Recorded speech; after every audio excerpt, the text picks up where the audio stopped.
So both of us have had recent deaths in our family, people that are close to us, and it's made us think a little bit more about death. And that resulted in our making our own funeral arrangements. Yes. And well, we've decided not to be cremated. Cremation is a topic that comes up quite a bit. I have many, many clients who are Jewish Mm-hmm. who decide they want to be cremated.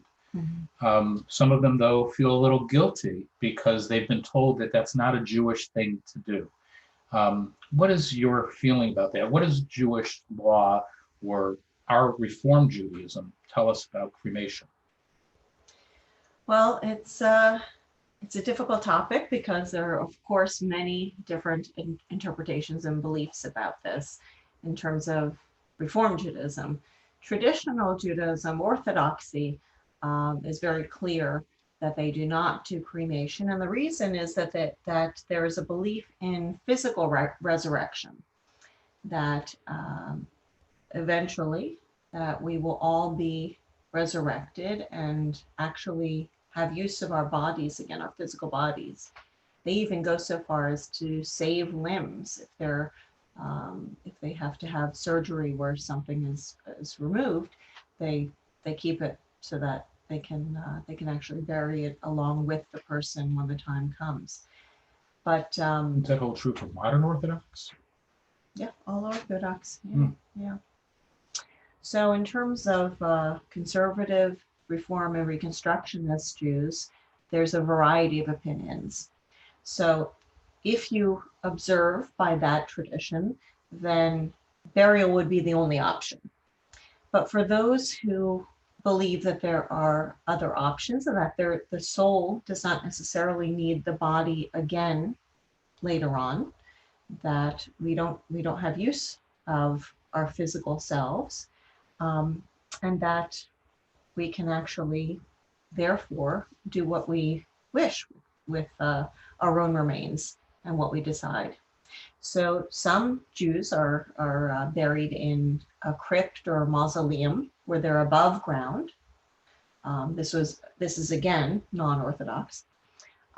Some will cremate and then have the ashes interred either in the ground or in a mausoleum vault, or to have family members keep the ashes. So the reason why I decided that I would officiate at cremation memorial services is that the first pulpit that I had out of rabbinical school was in Australia, and in Melbourne, Australia. And in Australia, they have a high percentage, a high number even, of Holocaust survivors, and now second generation of the Holocaust. And when I was there, many Holocaust survivors have as their wish to be cremated.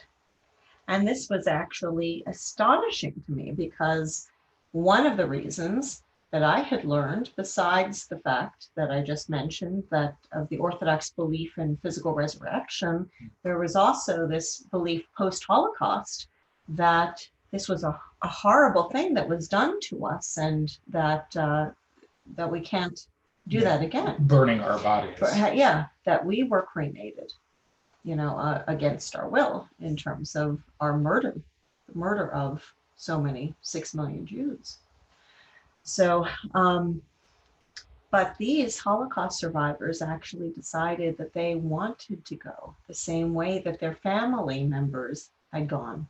It made them feel close to their family in a way. So, if it was good enough for my parents. Exactly. That's what they would say. If it was good enough for my parents, it's good enough for me. Which sounds a bit like survivor guilt. But I think also, I feel that I'll do whatever I can for a survivor of the Holocaust. I mean, there's not too much that there's not enough that I can do. So if that's what they choose, who's to say, oh no, you survived the Holocaust, but I'm not going to do this, your last wishes. So I officiated at them, and They were just as filled with beauty and meaning and all of the other the blessings and prayers and traditions that really make it a Jewish funeral type of a service. So I do actually officiate still to this day, but it does make me a little bit of an outlier in certain rabbinic contexts. There are a lot of rabbis who do not Reform officiate. rabbis as well. There are some Reform rabbis who don't either, Hmm. that feel that it's really important to bury.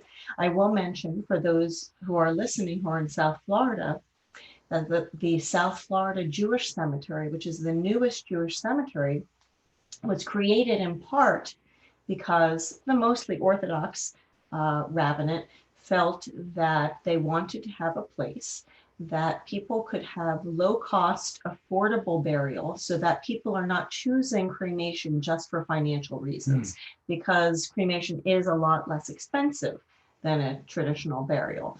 So they have a lot more reasonable rates. So people should not feel that they have to make that choice just for finances. Do most Reform rabbis and Reconstructionist rabbis feel as you do? Do they take that same I position? don't know. Mhm. I've met people. I haven't done a formal survey, but I've met people who are on both sides of the issue. Right. So and I tend to be more observant, as you know, in certain other areas. So I would be, excuse me, in some rabbinical gatherings where I would be much more observant of kashrut, for example, or Shabbat or other observances. Right. I would be considered to be more traditional, but this I'm much more flexible on for the reasons that I mentioned. I really want to fulfill people's last wishes. So when people come to me for counsel before they decide what they are doing, I certainly tell them what the tradition is and why, that there are these two reasons why people have avoided cremation in Jewish tradition.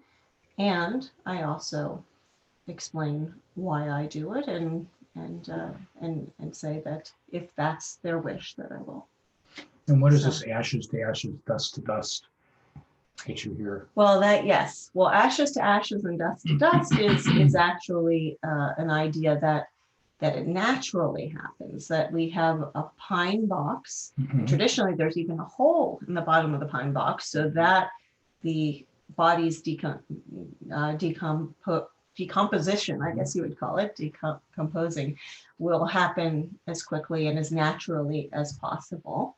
From earth, once we came to earth, we Exactly, because we read in Genesis 1 in Bereshit that God takes Adam, the first human being, from the dust of the earth and then breathes spirit into Adam, the first human being.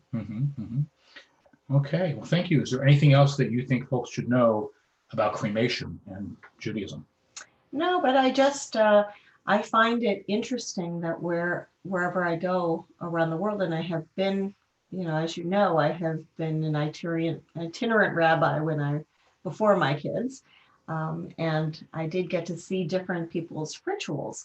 There are minhagim, there are customs that are indicative of a particular place. So in Australia and New Zealand, actually, they have this custom of putting rose petals, the tops of roses, the whole thing, into the grave after, just right on top of the casket before all the earth is poured on top.